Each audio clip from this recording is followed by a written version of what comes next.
constellation, cross the space between the tips of wings, fly Andromeda angel. Drop through space and time to gaze your eyes and face. Amazed to find the place, regard defined as grace divine. Off this earth, I'm off to search across the verse to find all that lies between you and me. Cross the great divide, should I fail to find you out in space between its edges. I'll fly till the universe ends, then take another step. Another step. Another step. Another step.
tracing shapes, constellation, cross the space between the tips of wings, fly Andromeda angel. Drop through space and time to gaze your eyes and face. Amazed to find the place, regard defined as grace divine. Off this earth, I'm off to search across the verse to find all that lies between you and me. Cross the great divide, should I fail to find you out in space between its edges. I'll fly till the universe ends, then take another step. Another step. Another step.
time, I used to do a lot of commercial audio post, and I also did a lot of orchestration work, jingles. I've worn many hats. So today I wanted to kind of revisit an old project that I worked on for a symphonic metal band out of Central California called Trials and Memories. I think they were actually working on some new material, and I believe the frontman of Trials and Memories, Jeremy, is trying to put together a film, an actual feature film, which is going to be interesting.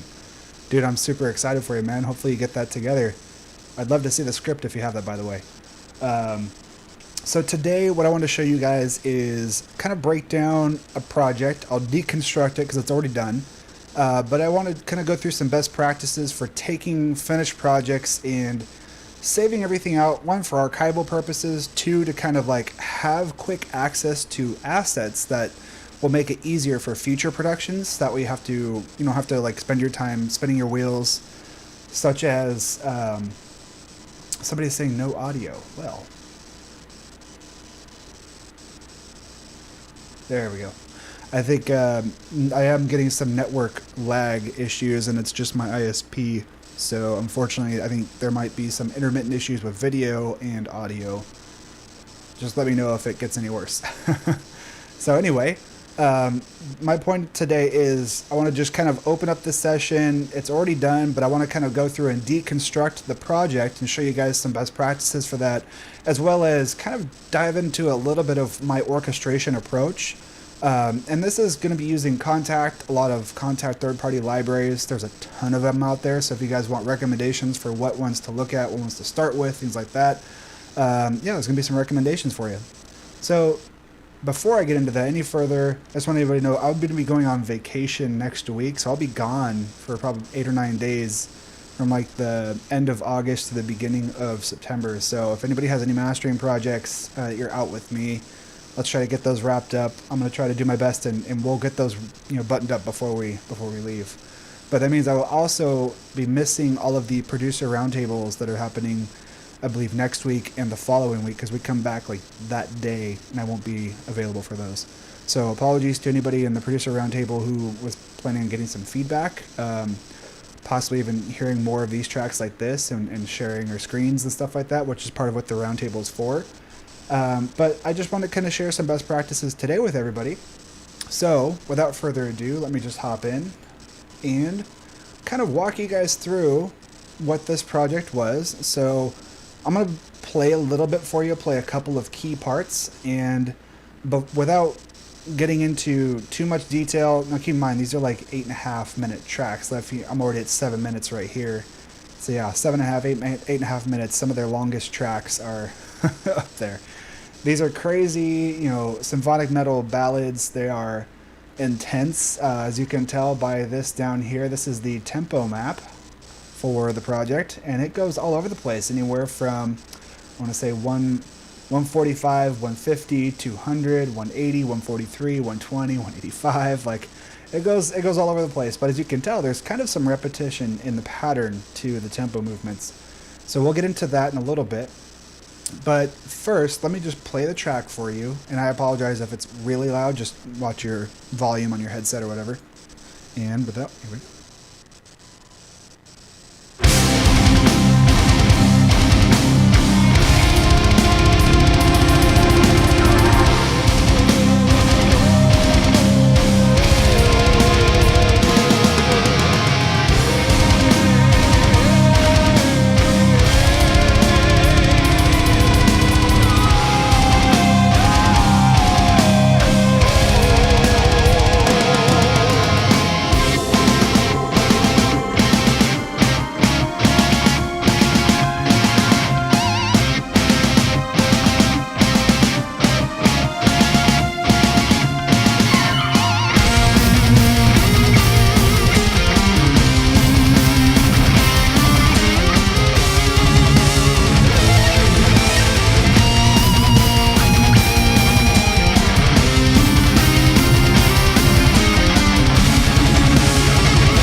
All right, so yeah, I'm noticing a lot of people are saying it's lagging really hard. I apologize, guys.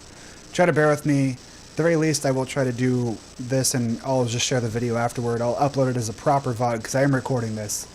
And let's just jump to the next part where we see some more really dense, orchestration guff. Stuff where there's orchestra you can definitely hear going on.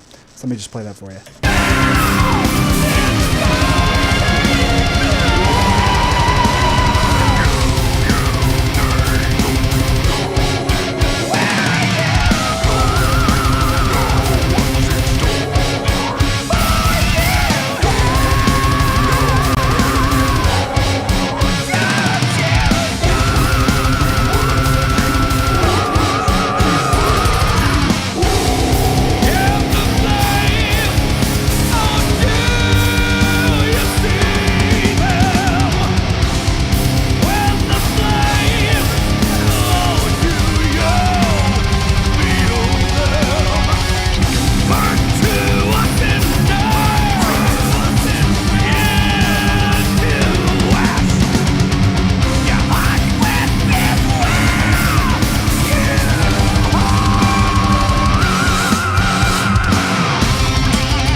Very cool.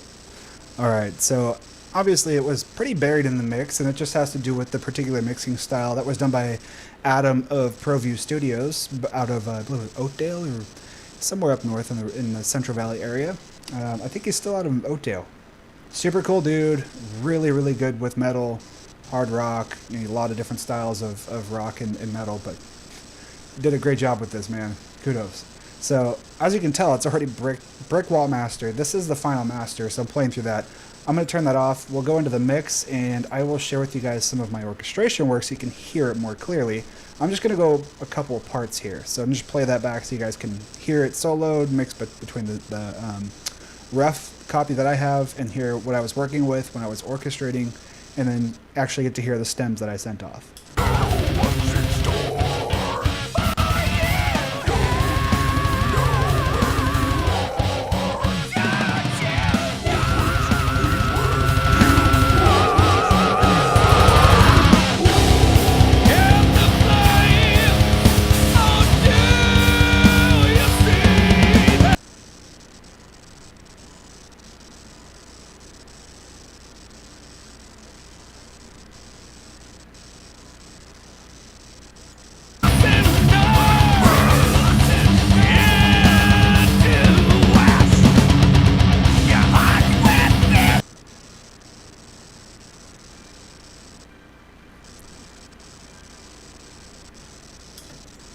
And yes, I realize there is a lot of room noise in there as well.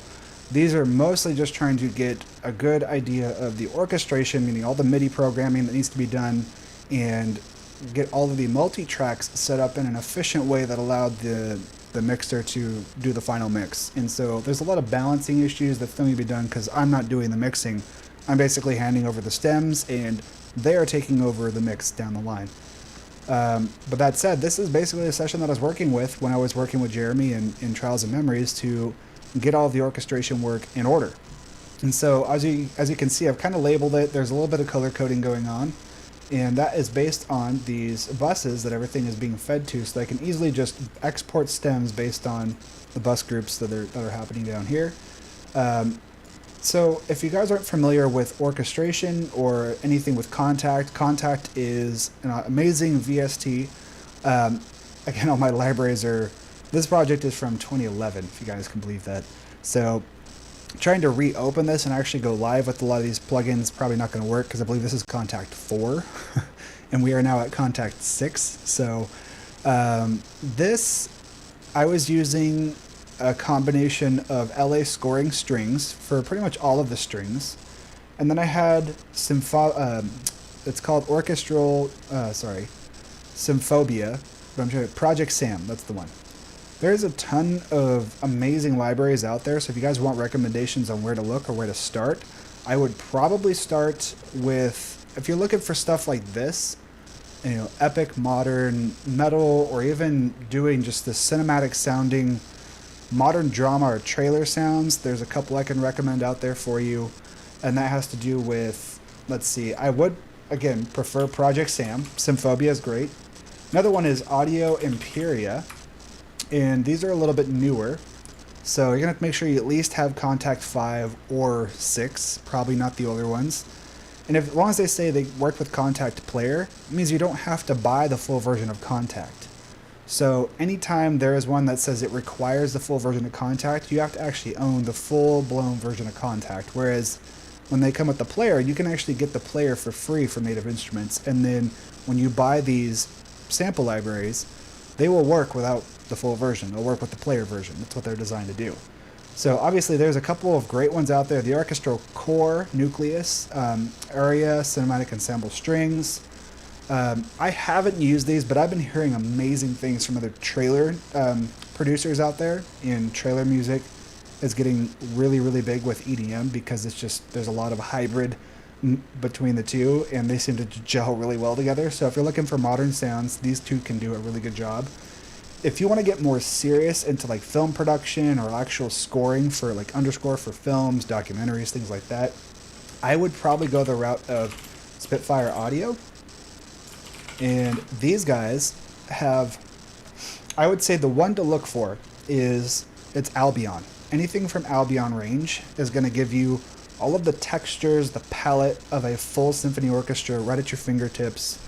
There is a little bit of a learning curve, because when you start getting into orchestra stuff, it's learning how to deal with the way that you're going to program specifically with their engine.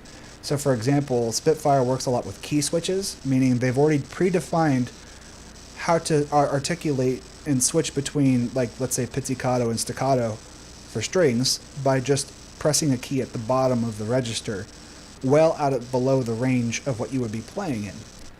Now there's different ways of doing that. You don't have to do it that way, but that gives you a lot of flexibility for playing and keeping it performable live, while still giving you control over things like dynamics through the mod wheel, because you might want to trigger things, just the notes, and have the dynamics be the expression through the mod wheel, and that's how I treated a lot of these tracks here. So the one that another one that's really good is Cinesamples. And Cinesamples, I don't know why it wants to go to perk, but we'll go there. These guys have some pretty incredible libraries. They've been used on a lot of the Call of Duty soundtracks, so like Modern Warfare, things like that. You're probably hearing a combination of live orchestra with these samples in particular. So that's pretty cool. They have a very, very modern LA-esque or Hollywood sound. LA scoring strings is just strings. So the nice thing about those is they're very versatile. When I was using them with this, I literally could just write in divisi, meaning that I can take a section of strings and divide them up into smaller groups to play harmonies together. So if I wanted to have 3 or 4 violins or 3 or 4 violas playing a certain lead line, have another 3 or 4 violins or violas playing another line to make up my entire harmony structure, I could do that. And they could all be playing countermeasures, you know, counterpoint melodies with each other. So that was pretty cool. It's designed to be pretty dry, so you'd have to use reverb, you have to gel it with other things in the mix. but they're designed to be that way. It's designed to allow you to give that flexibility in post, meaning in the mix, to be able to gel it with other libraries or even with live recordings. And so one method that I did here is to use Arts Acoustic Reverb. It's an algorithmic reverb to give my overall room hall sound. Now, obviously, it's really loud. It was definitely pushed in the mix. It doesn't need to be that loud. But this is just rough. I'm not doing a mix down. So the sections themselves didn't have anything on it. The other part of that component is a lot of these newer libraries will have their own mix engine built in, so you can work with multiple different mic positions. You can even perform the orchestra as if it were on a stage in 5.1. So like Spitfire, for example, or Orchestral tools especially. Orchestral tools has some of the hugest libraries out there. They're absolutely massive, but they also have the most playability in terms of what they're designed to do. So if you're looking for the ultimate in performance libraries, it's definitely going to be very hefty on your wallet and very hefty on your hard drive. So their products are set up in the Berlin series. You have, some other more textural and gestural strokes. So these are more like textures and ambiance and sounds that are apart from just trying to emulate an orchestra. So like the Metropolis series. And then you have some more creative sound packs they're doing. They just launched their own player, basically their own sample engine called the Sign Player. But they have some really cool stuff up there too. So if you're looking into these, this is the most complete and in-depth recording of orchestral stuff that I've heard to date. So if you want to compare it to Spitfire audio, I would say these guys are a little bit more like on the upper echelon, slightly above Spitfire, but Spitfire's incredible. You really can't get much better than them. And if you can, obviously it's going to have to be these guys because they are going ultra deep sampling. That's why I said it is going to take a massive hit on your hard drive. We're talking hundreds of gigabytes of data just for strings alone. And that's where they start to get into mimicking what modern Hollywood is doing for film scores. And so that's where you start to get into these expansion packs like Special Bose 1, Special Bose 2, strings effects. Each of these add-ons gives you more articulations to be able to play around with and have in your tool belt, so to speak, for writing strings. And then the same with woodwinds and brass. And then they have some percussion, which is great, Berlin percussion and timpani. These are also all recorded in an iconic studio in Germany, so it's going to have that totally different sound and a feel and a texture to it than, say, Cinesamples or East West even. East West is recorded over in LA. So East West is another great one. I haven't messed with their stuff since they were available in Contact. They're no longer available in Contact. They're just available in their Play engine, and that is East West. I forget if because I know it was combined with Quantum Leap, which was one of the other co-developers, but I think it's just, it's obviously not them. But they have a cloud, Composer Cloud, and man, it should be the first one. Why aren't you guys the first one? Anyway, Composer Cloud X, it's a subscription basis. You get access to their entire library. And this is where you're going to pretty much hear a lot of commercial network TV stuff. Anything that's being built specifically for licensing in music, they call it production music library. Chances are people are using these. So you can't go wrong there. So back to this project here. I've broken it down. Obviously, they have stuff that isn't doing anything, and that's because the way that I prefer to set up these projects is having the articulations, meaning like legato, and this is like specific performance patches within that group. So if I go to cellos, there are different types of sustains, there's harmonics, there's full legato, and that's like usually it's like a long note, fast, medium, speed P, I think it's like speed picking or something like that, but or portamento, I mean. Which means it has to do with the sliding between notes. ESP sustain, so meaning they're not very expressive or espressivo. And then pizzicato, sordino, spiccato, slam, so they're actually taking the bow and slamming it across the strings to get that extra attack or out of it, so that's pretty cool. It's more like an effect, but you can tell actually just a little bit there. So let me maybe just listen to that really quick.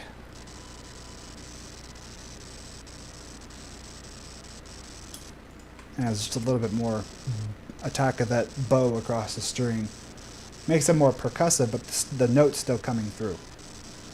And then you can see that as well with pretty much all of these patches. Like there's usually an average between 16 and 18 different articulations that were available in LA scoring strings. They've simplified it since this is version 1, and now they have version 2. It's basically the same one. You would upgrade to the new one, and now they only have version 2 available. The performance patches are a little bit more organic for performability, so it's a lot easier to deal with. But other than that, it's pretty similar across all these, what I'm doing here. So with violins down to trombones, so obviously there's some brass, trumpets, brass, French horns and brass. Then we get into woodwinds, and you notice I have a similar thing. So every section of the orchestra is basically, you treat that like its own instrument.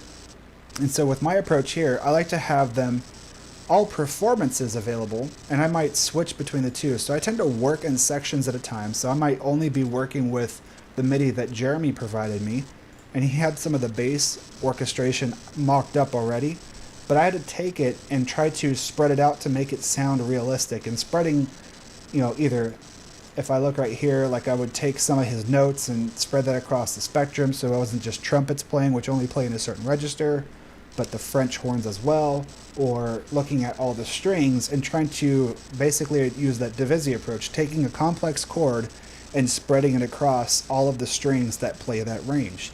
And so knowing that is part of the battle. One, where do those registers kind of sit? So you kind of have to get used to what cellos are supposed to be playing, what registers they work in really well, but also what the library is capable of. Sometimes they don't have to be super realistic. Sometimes you can kind of fudge that a little bit. Especially when it's meant to be background, like it's not really meant to be the focus or the front, like this got buried in the back of the mix. So yeah, and I would try to, when you're breaking down projects like this, it helps because I would take this and make a project template out of it, so that one, all of my instruments are already set up, all the samples are ready to load as soon as I load up the project. And then all of these labels, the routing, everything's already set up and ready to go. So project templates is huge.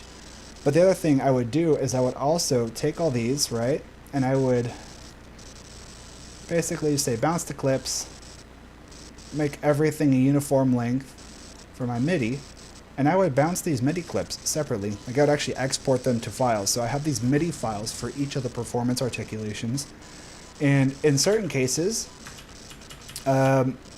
it's going to be really hard to see here because there's a good chance that I may have layers that I have gone through, for example, with the cellos or violins. I think it was the violins, yep. So let's take a look here. You can kind of tell. There were multiple takes, and that is because there is a separate pass for, here we are, this one right here. So I was doing mod wheel automation work, basically trying to ride automation for certain performances, and I wanted to record that as a separate pass. So the nice part is in Cakewalk I can just treat those like separate takes, and that it basically treats each take lane like sound on sound. It's just going to blend everything together. And so the MIDI notes are happening down here, and the mod wheel action is happening in here, and it's a separate clip, which is nice. I can manipulate it and do everything separate from it. So that's another good methodology, or just a tip for you guys. If you're trying to work with complex MIDI like this, it helps to just break it down into smaller parts. Do the MIDI first, do your dynamics passes later, and then start focusing on the mix, the actual sound of the instruments last. And then it's really just going to come down to what are your libraries capable of, and then from there, what sound are you after? Can you mix it to get there? Or do you have to check out a new library? So now this heat wave is insane. I'm dying. Hopefully everybody's doing all right. I noticed it might still be a little hiccupy. Yeah, Ellis. Yeah, definitely. Sorry, let me just follow up with the comments there. Somebody was saying, hitting Melodyne. You know, I wasn't in charge of the actual mix or the editing of the rest of the track. I was just hired for orchestration. But this is also, I mean, this is a testament to just the raw power of the vocalist. He's got a good voice on him. And unfortunately, there was some complications. I forget if he had cancer or anything like that, but there were some complications with the vocalist that led to some serious struggles while they were producing this album. And yeah, it was just sad to hear that. The vocals, I think they were still trying to keep more on that natural side. Because there is so much going on, the arrangement's so dense already, I think it probably would have been better to approach it in terms of just layering more vocals and having more of the chorus effect to give that natural pitch center to even out some of those pitch issues. But performance-wise, dude, you can't top his performance. This guy put his heart and soul into it, and you can tell that the tone, the energy, everything felt like it was working together with the song. So I had no complaints there. Like character-wise and performance-wise, he definitely put his heart into it. And you feel the pain of all the people that were in Auschwitz. And this is what this song is about. It's about Auschwitz. So it's crazy.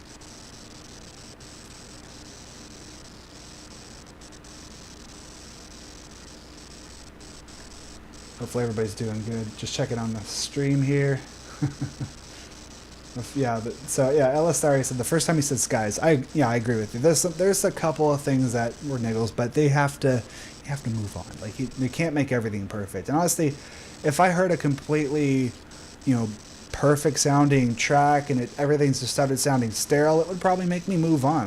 In metal, I think it's more forgivable than it would be in other genres, for example. So like mainstream pop. Especially EDM, the way EDM's been heading, everything is auto-tuned. Even, crazy sound design affected vocals. So, yeah, it is what it is. This is also an older track. This is 2011. So, not bad. Not bad. Let me break down some sections for you guys. So, obviously, one thing that I had to do very early on when I was receiving the project is getting the project tempos and everything mapped out from them, because I'm working in Cakewalk, they're working in Pro Tools and Logic. Adam was working in Pro Tools, that is, and Jeremy, the head guy at the band, is basically doing all of his demo work in Logic. And they're all of her great DAWs, but they're all different DAWs. So there is no project. Kind of like you can't just have one project you're sharing between all these different people coming together to work on it. There has to be some method of getting around that. And so we are working in stems, meaning just the way a file bounces, and then just passing some basic information back and forth. And so I went through and painstakingly marked and did all the tempo map changes, all of the time signature changes, and there are a lot too. So if we were to look at that separately, so if we go look at, where is it? Meter and key. There are 8 changes, and for the most part, I believe he said there might have been more on his side of the project, but the way, as long as the math comes out okay, our actual numbers like bars and measures, like measure 225 isn't going to line up with him, but as long as the music and all of everything that I'm doing within the MIDI changes are happening and lined up and everything's lined up and working okay, I'm not too worried about that on my end, as long as when I hand the audio back, everything is synced up with where he's expecting to hear it. So that's the biggest key, is when it comes to dealing with that, some kind of interchange, either you guys have to agree to all use the same DAW, or agree to send stems and then also have detailed notes about the project. And that's where these notes come in handy, because I need to know the tempo, any tempo change, and I also need to know a key, either a key change or a signature change, anything that's happening. I didn't even bother with keys because I pretty much knew what he was working in, and they didn't really deviate that much from it. I just needed to track the time signature and tempo changes. So from there, it got a lot easier. So let me just start back at the opening here, and break down some of these sections here.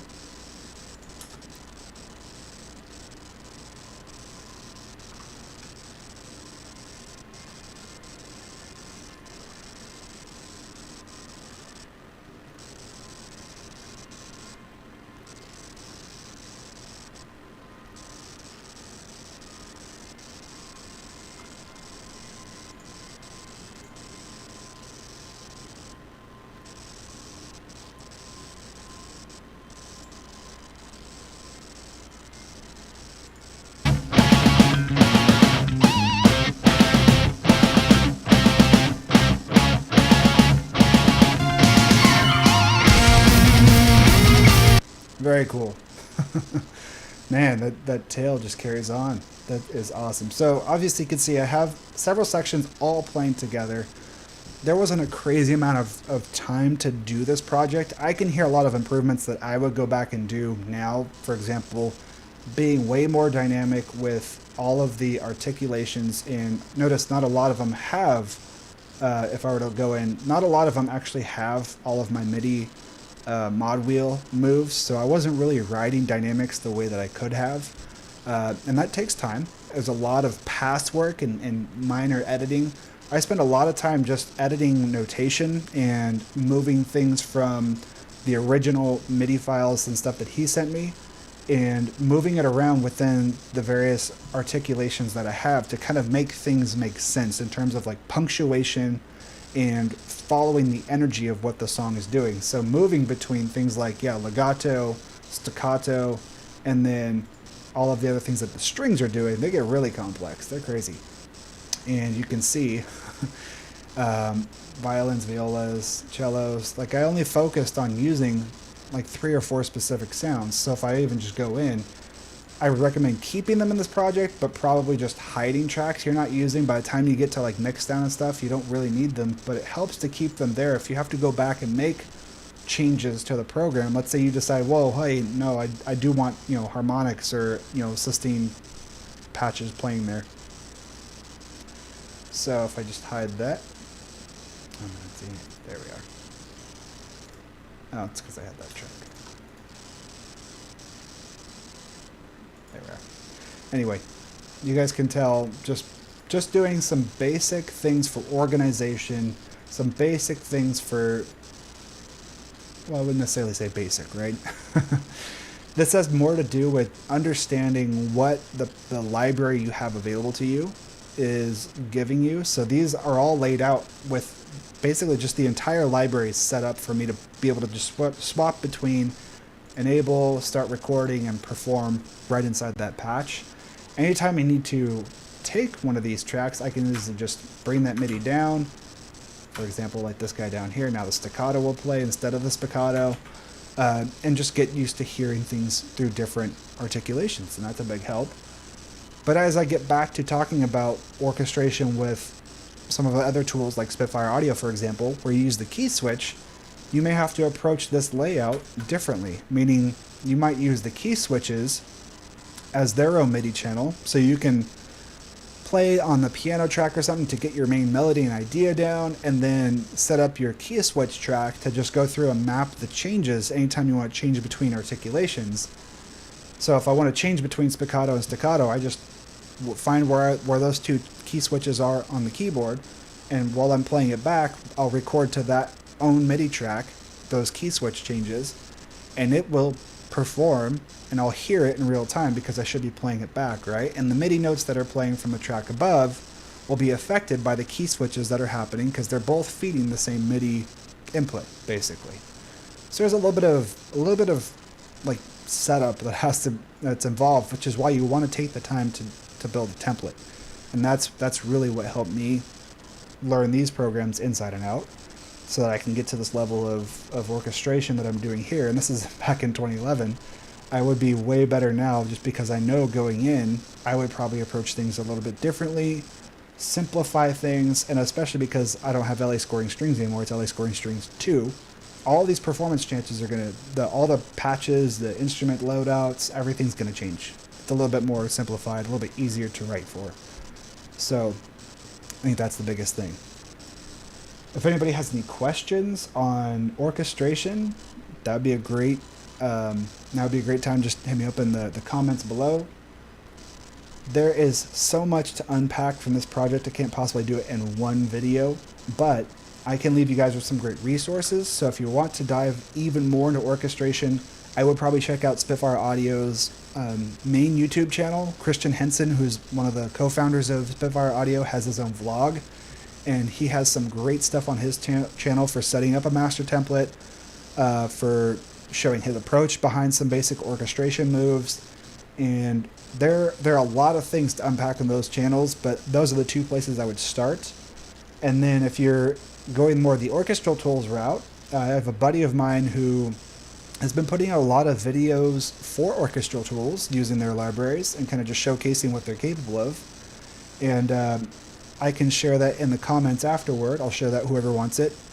I just have to reach out to him and make sure that I can grab the video. I don't know if it's on his channel or Orchestral Tools. I'm pretty sure it's on Orchestral Tools channels. So you can go to YouTube, check out Orchestra Tools, their own main channel. Chances are he did those.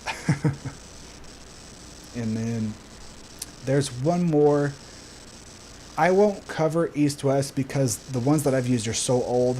The old like Contact 2, Contact 3 versions, they stopped doing Contact. They only offer their sample libraries with their play engine now, so it's a whole different beast. I don't know what working with it is like because I don't have East-West Composer Cloud. And I would probably spring for that later when I actually start getting back into doing stuff like this. And who knows when that's going to be. For now, my focus has been on mastering and helping other artists kind of get their mixes up to snuff so that they sound the way that they want them to once they're mastered. So, yeah. Did anybody have any questions? Let me just check the good old comments chat there. Oh, good. The lag isn't so bad. Perfect. Right. So, yeah, as you can tell, the choirs, somebody was asking, choirs is Voxos. This is actually the old Voxos, Voxos 1. They have Voxos 2, which is updated to 2.01 now, I think. And that is NKS compatible, meaning you can actually use the NKS player. So if you're using something like Complete Control and the Complete series keyboards, it's all mapped, and you have previews available now as well for each of the patches, so it's pretty cool. Which is something else to talk about. I think Native Instruments have been killing it in terms of like what Contact is capable of, but Contact is also a massive beast. So if you guys don't want to spend quite that much money on, crazy sample library stuff, maybe check out Christian Henson's little community project, and it is called pianobook.co.uk. That's a handful, but they have a lot of community-driven uploads, meaning these are all either Contact patches or EXS patches for Logic. If you're using Logic, you'll have access to the EXS instrument, which I think they just call it Sampler now. They changed it as of the latest update to Logic, which is both good and bad, because obviously they changed the name. It's no longer EXS. It is something else. I forget what, because I don't have Apple, but they actually did a lot of improvements, and it's still compatible. So let's say you make a new instrument and you save it as an EXS. It sounds like there's a lot of backward compatibility that they thought about when they were exporting, handling their file formats and things like that. So there's a great backwards compatibility layer there.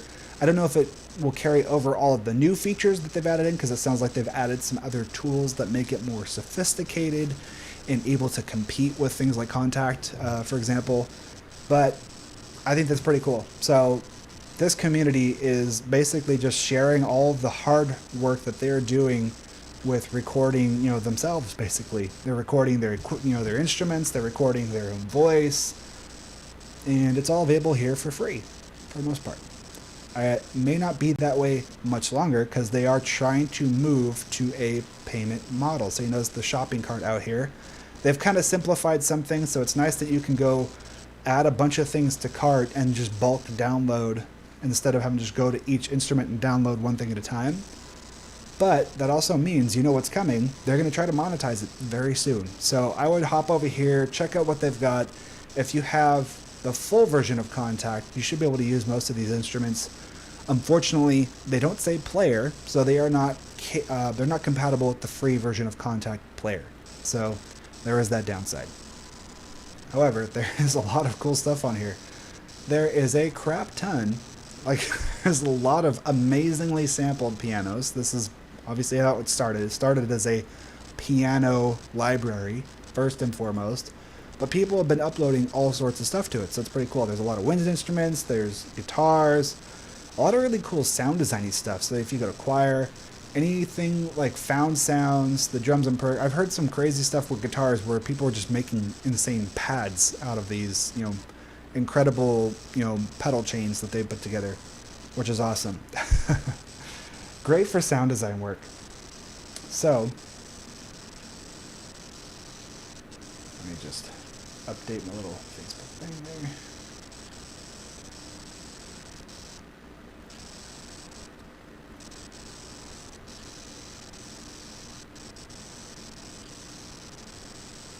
There's a dead air.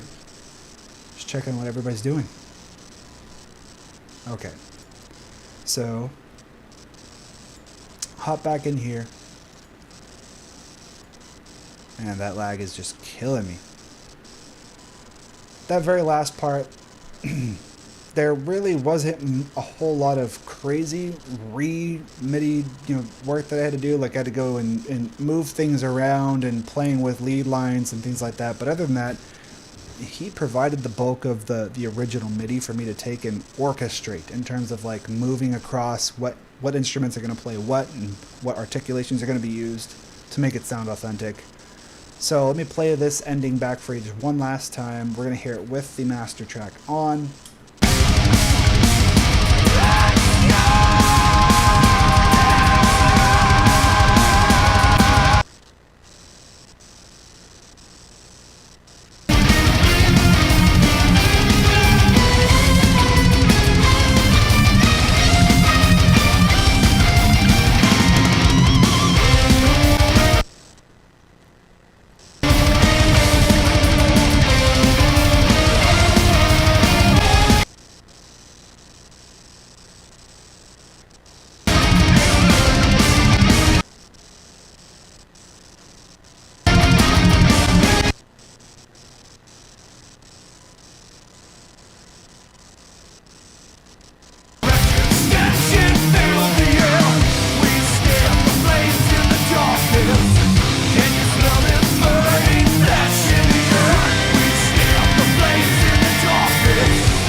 Very cool. So there you have it, folks.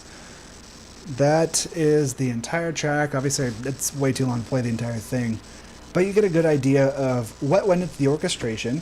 Obviously, there's a lot of just breaking things down into the different sections because that's the way these contact libraries work, is they recorded each section by itself, and in some cases down to the instrument. So with LA scoring strings, that a lot of the like cellos, the violas, violins, and violas and violins section 1, section 2, each have a first chair, which means a soloist that they recorded as well. So if you need just a solo, like a quartet, you can set in just a first chair for the bass, a first chair for the cellos, a first chair for the viola, and first chair for the violin.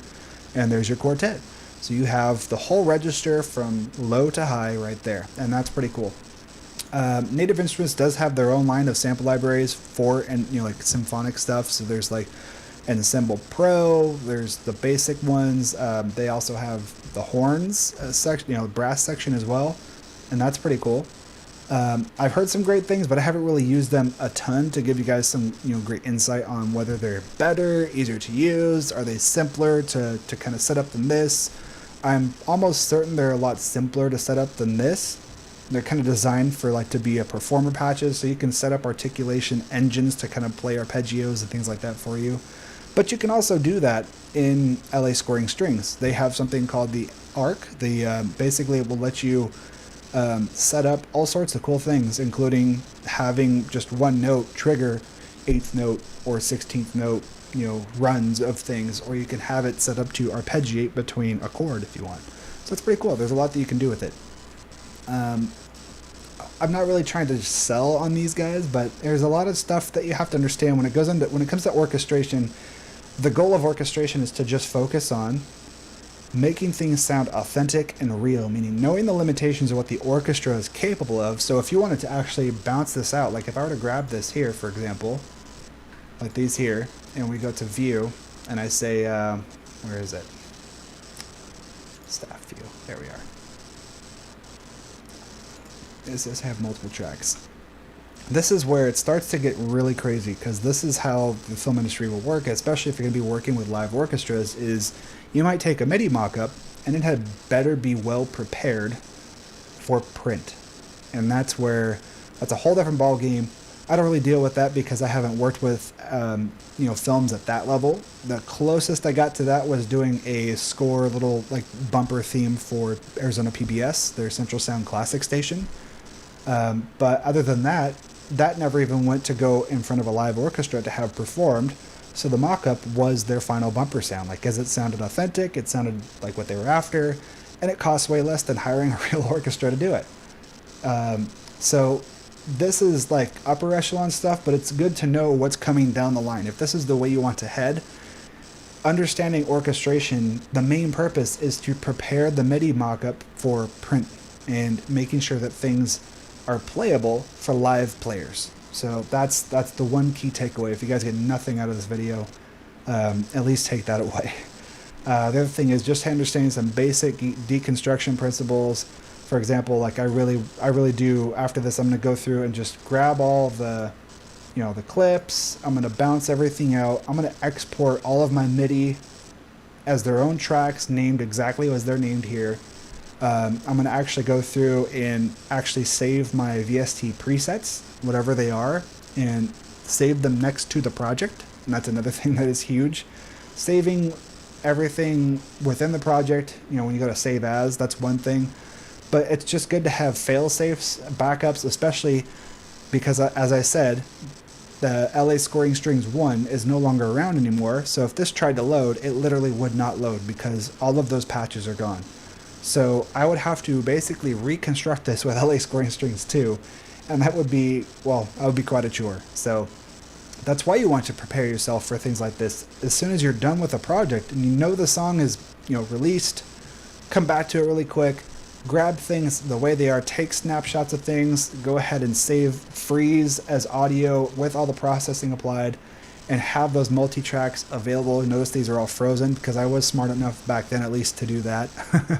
But then the other thing too is, let's say you have all the multi-tracks, right? I could go in and do like 8-bar bounces of some loops that maybe I want to take away from here. And I might do that throughout the entire project and have all of these basically broken out as 8, 16, 32-bar loops, and save them into their own folder that I have just as my private collection. So the loops will go one place, the MIDI will go another place, all of my presets and settings, and then lastly, a project template. Saving a project template of this whole thing. Now another cool thing that they just added to Cakewalk is this arranger track view, so it's pretty cool. I can just drag and drop, and along major changes of the song, I can just set these song markers, and I can even save this arranger track as a template.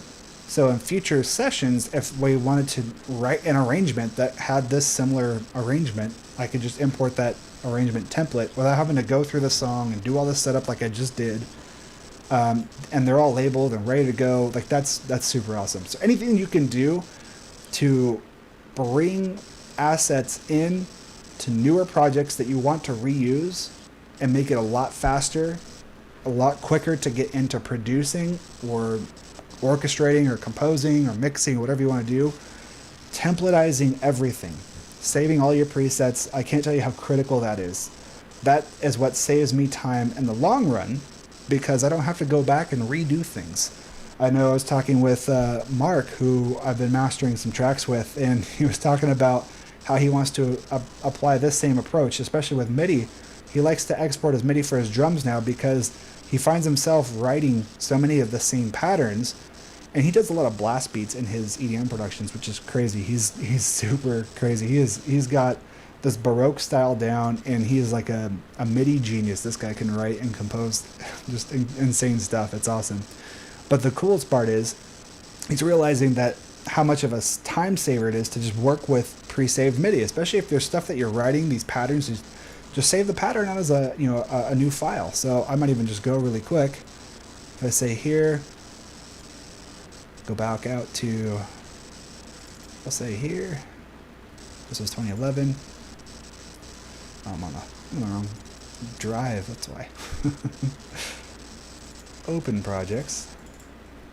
And this was all the way back in 2011, Auschwitz. And there's MIDI. Those are the 3 MIDI files that he sent me. And from there, I was able to derive almost 115 tracks of audio and MIDI in total. That's crazy. So from those 3 MIDI tracks, we have an insane number of tracks just for the orchestra. That gives you an idea of how complex these things can be. So I might go in and make a new folder. Now, of course, it won't me. I'll just do it out here. But the coolest part is, let's say I went and just did this, make all these, 1 MIDI clip. I will drag that to the beginning. Same with these.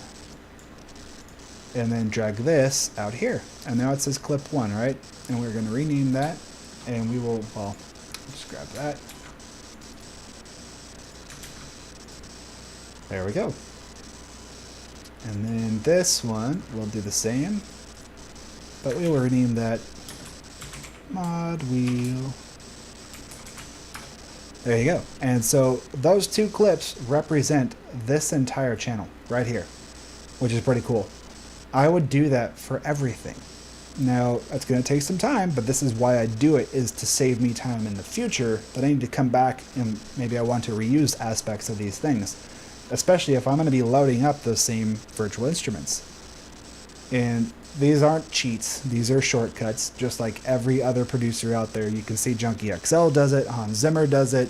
In fact, when he does in the it was the ship movie Dunkirk. So in Dunkirk, he used something called shepherd's tone. So you hear this ever constant rising of notes, and all of the orchestra is playing this, seems like it's as ever rising tension riser. It's literally what it's called. It's called a riser.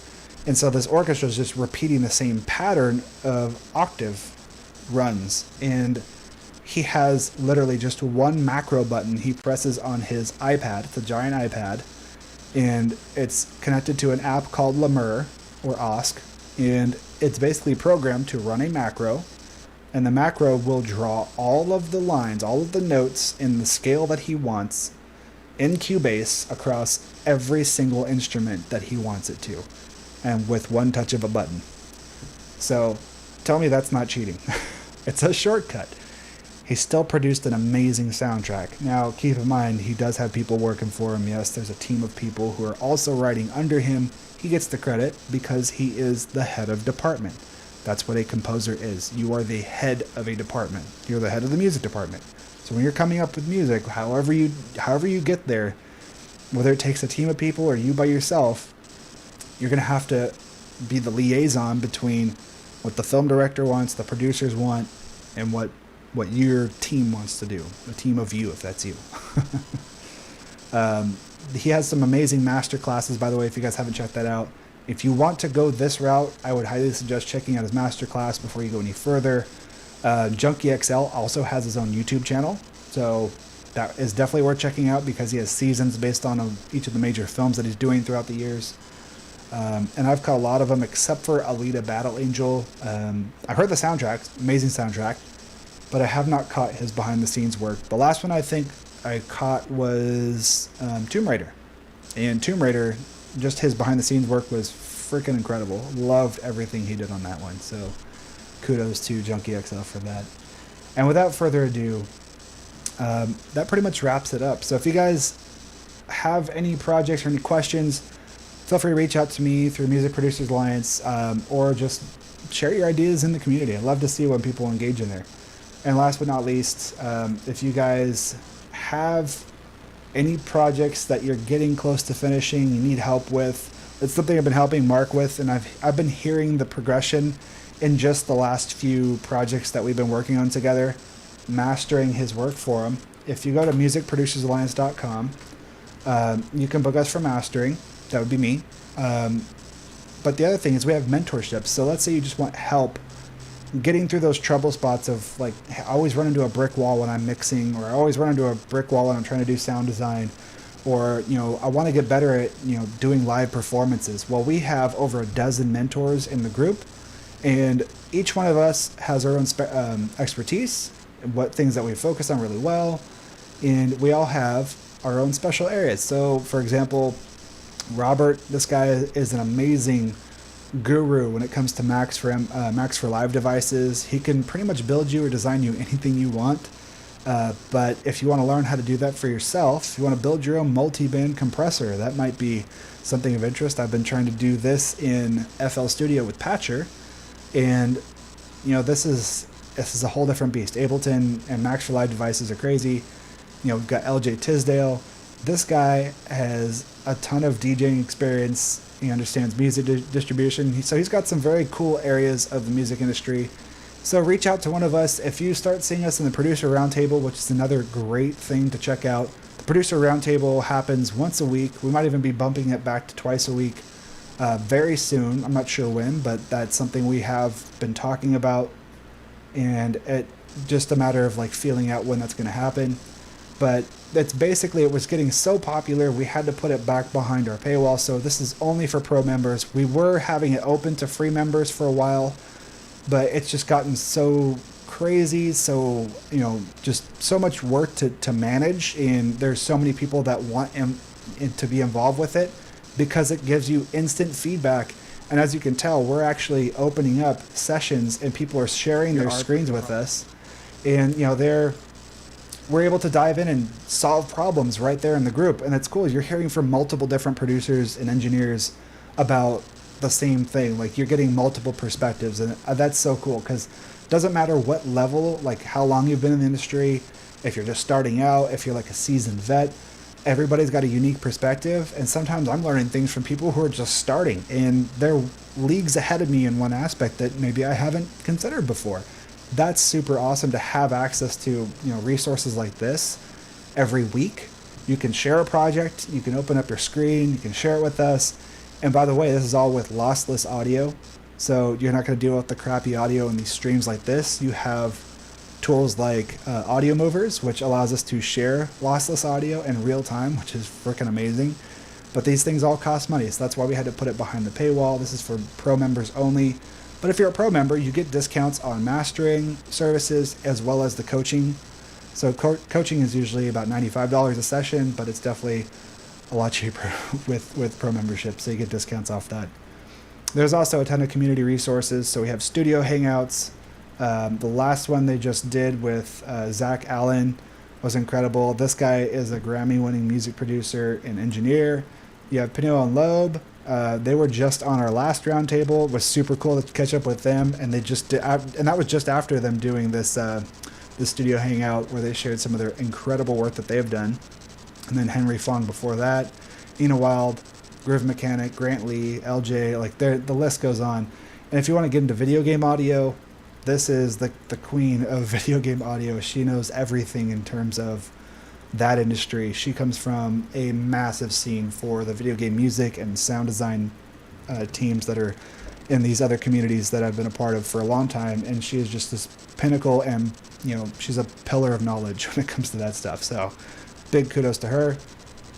And that's pretty much it. If you guys are looking for help, just reach out to communities, find mentors. I think that's the fastest way to grow, is to have a mentor who's got your back, who's going to help you see your blind spots, and who's going to help you break through. And that's what this community is for. Music Producers Alliance is a community of helping people grow together. Because if I grow, I want to take people with me. I don't want to do this alone. They say in Africa, there's a saying. It's, if you want to go fast, go alone. But if you want to go far, go together. And man, that couldn't be more true. So without further ado, guys, thanks so much for watching today. And if anybody has any questions, definitely reach out to me at neologicstudios.com. If you guys have any questions on mixes or things like that, definitely reach out to me at Producer Roundtables. You guys I do free test masters as well, so let me know you're looking at test master. Send me your track with your transfer. It's got to be, a wave, and it's got to have the mastering stuff turned off, so that way I can work with it. But just reach out to me, let me know what you're willing to do. I'll take a listen to it. I'll give you feedback first, and then we'll move on from there. And then if you like it, cool, we'll move forward from there. But until next time, guys, happy productions.